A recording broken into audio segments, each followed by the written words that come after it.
एक एक अक्षर का बोलने में अर्थ बदलता है, इतना ही कारण है नहीं। एक एक अक्षर अलग अलग दिशाओं में यात्रा करते हैं। श्रीम बोले तो लक्ष्मी ही क्यों आएगी, सरस्वती क्यों नहीं आएगी महाराज। श्रीम बीज बोलते हैं ना, श्रीम बीज, बीज डालो जमीन में, पानी डालो तो क्या होता है, पौधा खिलता है ना। हमारा हृदय वो तल है, वो जमीन, भगवती का वो मंत्र बीज है, और आपका जप वो पानी है। इस तल में बो दो और जप रूपी पानी को बीज डाल के सिंचित करते रहोगे, दिव्य मंत्र सिद्धि रूप है, पौधा पेड़ और फल लगने लगता है। इसको साधना कहते हैं। वो क्या कहते हैं, माली भी साधना करता है, रोज पेड़ पौधों को रोपता है, पानी डालता है, सफाई करता है, खेत खुदाली करता है, तब जाके फल आते हैं कि नहीं। हर एक चीज की साधना है, वैसे मंत्र की भी साधना है।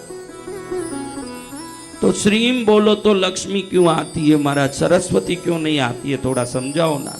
क्योंकि श्रीम 53 डिग्री में ट्रेवल करता है, कितने में, हाँ, वयम रक्षामः, आचार्य चतुर्सेन का पुस्तक पढ़ो, लंका कहाँ है, वैकुंठ कहाँ है, बहुत वैज्ञानिक रूप से आचार्य चतुर्सेन ने समझाया है, बहुत बड़ा ग्रंथ है, पढ़ो तो मालूम पड़ेगा।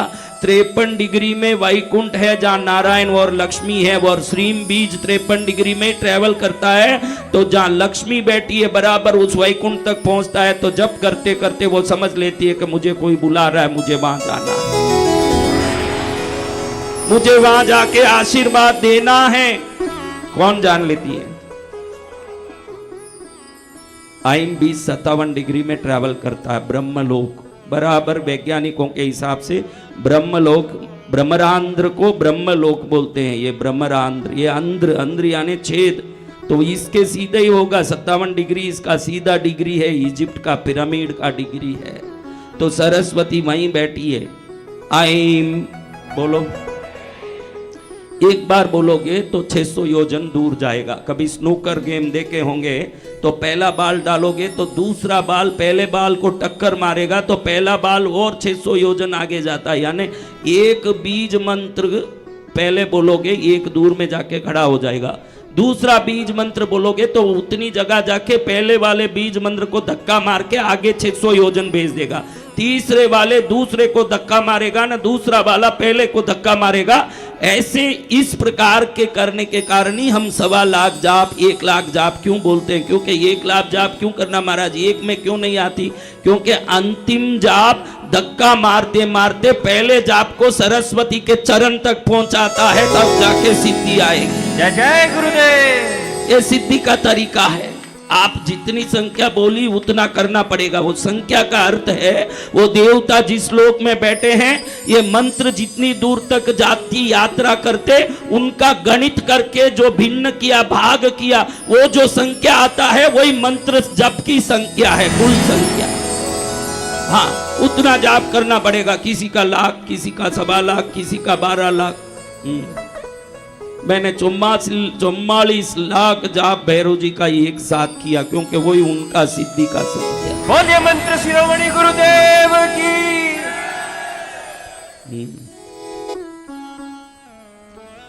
तो एक एक अक्षर ऐसे काम करता है। श्रीम, आइम, ह्रीम, जिसको जिस प्रकार बोलोगे वो उस डिग्री में ट्रैवल करता है, उस जगह जाके उस शक्ति को लाता है।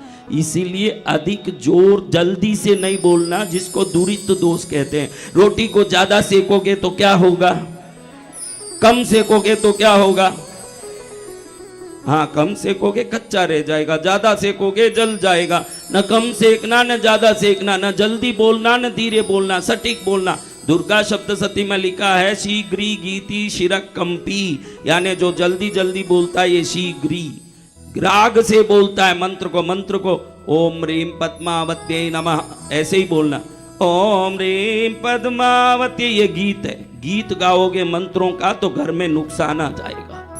मंत्रों का गीत नहीं गाया जाता, स्तुतियों को बोला जाता है राग से। किसको, हाँ, स्तुतियों को भक्तामर करो माल को मा पाने पानी सा ब ग म बद बद नि सा मा पद नि सा।